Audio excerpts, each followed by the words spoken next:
Setelah manusia dari kita naik para ustadz, para kiai, para ulama mencintai Rasulullah, bahkan malaikat pun cinta kepada Rasulullah.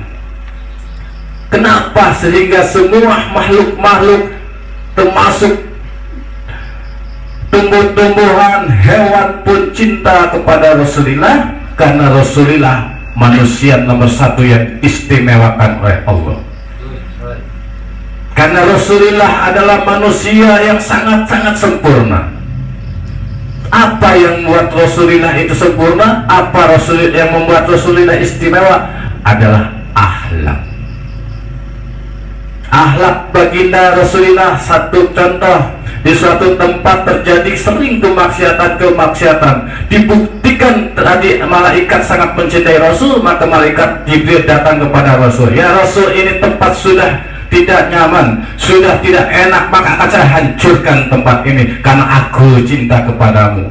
Kata Rasul, kenapa mesti dihancurkan? Saat engkau mau bertausiah, engkau mau jihad fisabilillah, engkau mau dakwah kepada umatmu, engkau dihadang oleh umat-umat di tempat ini, dilempari sampai berdarah, dihalangi jalannya dan dikotori jalan tempat-tempatnya. Di situ malaikat murka. Kata Rasulullah, apa dengan akhlak yang sangat sempurna menjawab, Allahumma di qaumi fa innahum la ya'lamun. Ya Allah, sesungguhnya mereka adalah yang tidak tahu tentang engkau, maka berikanlah hidayah kepada mereka, wahai malaikat Jibril, jangan engkau hancurkan tempat itu. Sungguh luar biasa akhlaknya Nabi Muhammad baginda Rasulullah Sallallahu Alaihi Wasallam. Terus apa yang disampaikan ini tentang Nabi Muhammad?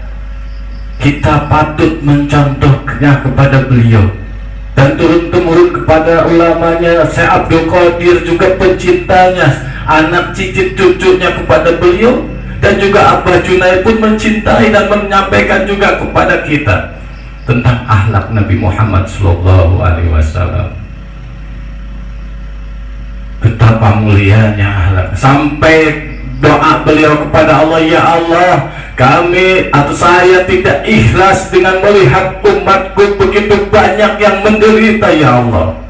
Maka kalau engkau berkenan, tumpahkan kepadaku semua penderitaan umatku dari sekarang sampai akhir zaman. Itu doanya Nabi Muhammad Sallallahu Alaihi Wasallam. Bukan hanya penderitaan kita yang dipinta tumpahkan kepada baginda Rasulullah, tetapi juga dengan sakaratul maut yang begitu sakit, Rasulullah berdoa kepada Allah, ya Allah, begitu sakitnya sakaratul maut itu, bagaimana dengan umatku? Maka kata baginda Rasulullah, tumpahkan juga sakaratul maut itu kepada kita, kepada aku, ya Allah. Maka kita ini adalah sebagian yang dikurangi oleh Allah karena Nabi Muhammad memohon kepada Allah. Begitu cintanya Nabi Muhammad kepada umat, kepada kita. Maka yakini saudaraku semua, di mana sholawat berkumandang, yakini bahwa Nabi Muhammad Sallallahu Alaihi Wasallam hadir. Syekh Abdul Qadir ini manaqibnya, beliau hadir di tempat ini. Abah Junaidi pun hadir di tempat ini. Amin. Maka kuatkan hatimu untuk istiqomah. Karena jika manaqib ini adalah tuntunannya, yang pertama minta ampunan kepada kedua orang tua. Saudara guru kita didoakan juga, saudara-saudara kita, kaum muslimin, muslimat, mukminin, mukminat, kita doakan semua, minta ampunan dosa kepada Allah. Betul? Ini ajaran Abah Junaidi Al-Baghdadi. Ya, jadi yang terpenting adalah akhlak. Satu contoh, kita berbohong, lisan bisa direkayasa, itu sifat manusia, tetapi hati tidak akan bisa dibohongi. Dan satu kebohongan itu adalah akan menutup sedikit dengan sedikit kemustajaban doa kita. Maka tak perlu mengkambing hitamkan siapa apalagi kepada Allah, ya Allah, kenapa saya ini tidak dikabul-kabul? Coba introspeksi kepada diri kita. Berapa dosa kita yang tidak disengaja saja kepada Allah, dengan sangatnya kepada manusia. Abah tadi cerita sore dengan Abah sambil duduk, bukan Abah Junaidi ya, dengan Abah Dodeng, Abah Eman ngobrol di sini sore. Katanya itu orang ngebohongin, kan dia tahu kalau ngebohong itu adalah sama aja itu berarti membohongi diri sendiri. Iya, betul. Nah, itu saya agak sedikit luruskan, bukan sama membohong bukan dia berbohong itu membohongi diri sendiri, tetapi sama juga kepada dirinya sendiri pun membohongi. Nggak mungkin dirinya tidak tahu apa yang diucapkan secara lisannya, betul. Ya. Maka ayo, dengan adanya majelis ini, siapapun imamnya, siapapun ustadznya yang datang, kita bersama-sama belajar, kita bersama-sama mencari kebaikan, berlomba-lomba dalam kebaikan, fastabiqul khairat, berlomba-lomba dalam kebaikan. Yang namanya menyampaikan kebaikan bukan hanya dari ustadz, dari kiai saja. Seandainya itu anak kecil pun ada kebaikan, ayo kita ambil. Minggu kemarin kan sudah saya sampaikan juga, mau dari jablay ke pelacur ke pemabuk atau penjudi sekalipun, seandainya datang ke sini membawa kebaikan, ayo kita terima kebaikan itu. Adapun perilakunya masing-masing adalah tanggung jawabnya kepada Allah. Ya. Janganlah engkau menjadi Tuhan dalam kehidupan orang lain. Wah, kamu itu pemabuk, kamu belajar adalah ahli neraka. Memang neraka punya nenek moyangmu. Betul.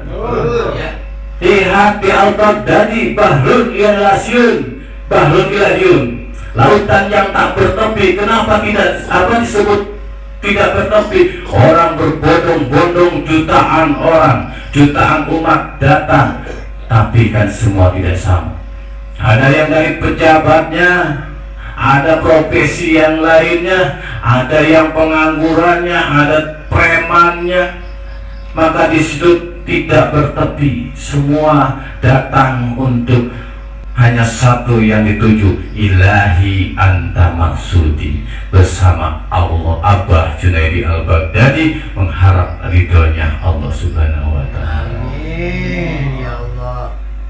Bukan karena ada seseorangnya atau siapapun, karena ibadah itu bukan kepada makhluk. Ingat, hanya satu, kepada Allah Subhanahu wa ta'ala, melalui amaliyah yang dibawa oleh Abah Junaidi, melalui pengajaran penyampaian dari Abah Junaidi Al-Baghdadi. Betul. Biarpun orang berbuat jahat kepada kita, sesuai tadi Ustadz Aib menyampaikan, tidak mudah lancar urusan kita, tidak mudah lancar perjuangan kita. Hambatan itu pasti ada, rintangan, tantangan itu pasti ada. Betul.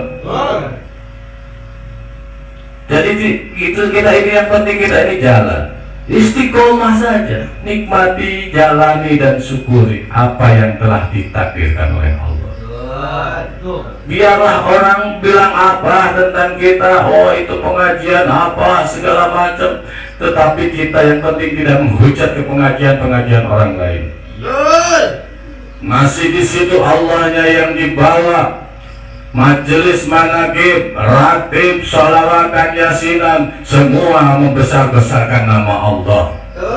Semua memuja-muji kepada Allah. Kenapa kita dari Abah diajarkan seperti itu? Karena Abah akhlak yang paling sempurna.